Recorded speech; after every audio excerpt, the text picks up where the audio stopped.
شاہ عبداللطیف بھٹائی کی شاعری کا اصل متن اردو کے حروف الہجا میں ویوں پب پئی کھیروں کھاہوڑن جو آؤں تن ڈوتھن جو پچھاں پیر پہی رنجن رات رہی ڈونگر جن ڈوریا۔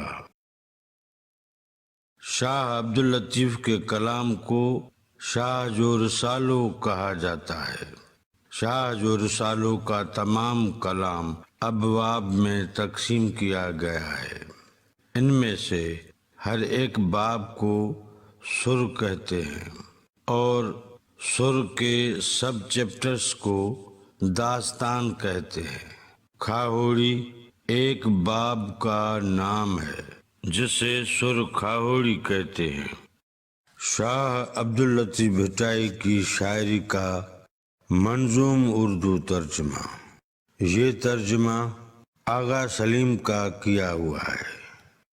چلے ہیں پب کو ٹولے پربت پر ہیں قدم، ان کے نقش قدم تو دیکھوں میں بھی اے ہمدم، چھانے جو ہر دم دست شراب وہ سالک۔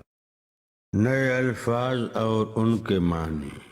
پب ہالار پہاڑیوں کے جنوبی سلسلے کو پب پہاڑیاں کہا جاتا ہے۔ جغرافیائی طور پر ہاکس بے سے 11 میل کے فاصلے پر 7 پہاڑیوں کی ایک لمبی قطار شروع ہو جاتی ہے۔ پہاڑ کی چوٹی ایسی عجیب و غریب شکل کی ہے کہ یہ پاؤں کے تلوے کی طرح دکھائی دیتی ہے، شاید اسی لیے اسے یہ نام دیا گیا ہے۔ پربت کے معنی ہے پہاڑ، دست کے معنی ہے جنگل یا میدان، غیر آباد علاقہ، سراب کے معنی ہے وہ ریت جس پر دھوپ میں دور سے پانی کا دھوکا ہوتا ہے۔ سالک کے معنی ہے طریقت پر چلنے والا، جو کسی مرشد کے زیر ہدایت ہو۔ مذکورہ بیت کی تینوں مصرعوں کی الگ الگ تشریح۔ چلے ہیں پب کو ٹولے پربت پر ہیں قدم۔ پب پہاڑ کی طرف گروہ گئے ہیں اور ان کے پہاڑ پر قدم ہے۔ ان کے نقش قدم تو دیکھوں میں بھی اے ہمدم، اے دوست میں ان کے نقش قدم دیکھنا چاہتا ہوں۔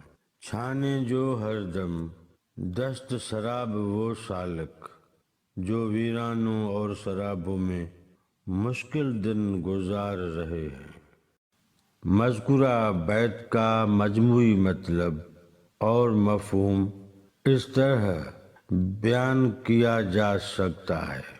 چلے ہیں پب کو ٹولے پربت پر ہیں قدم، ان کے نقش قدم تو دیکھوں میں بھی اے ہمدم، چھانے جو ہر دم دست شراب وہ سالک۔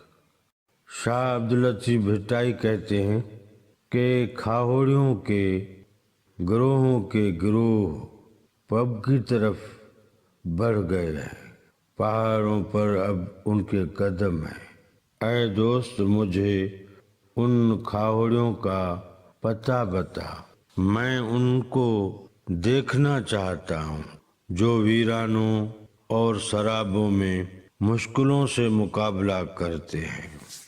اسی بیت کا منظوم اردو ترجمہ شیخ ایاز نے بھی کیا ہے۔ ملاحظہ کیجیے: سوئے کوہ سار گامزن پایا بھید، ان ڈوتھیوں کا کیا معلوم، محو نظارہ ہے سرابوں میں کس لیے، روز و شب خدا معلوم۔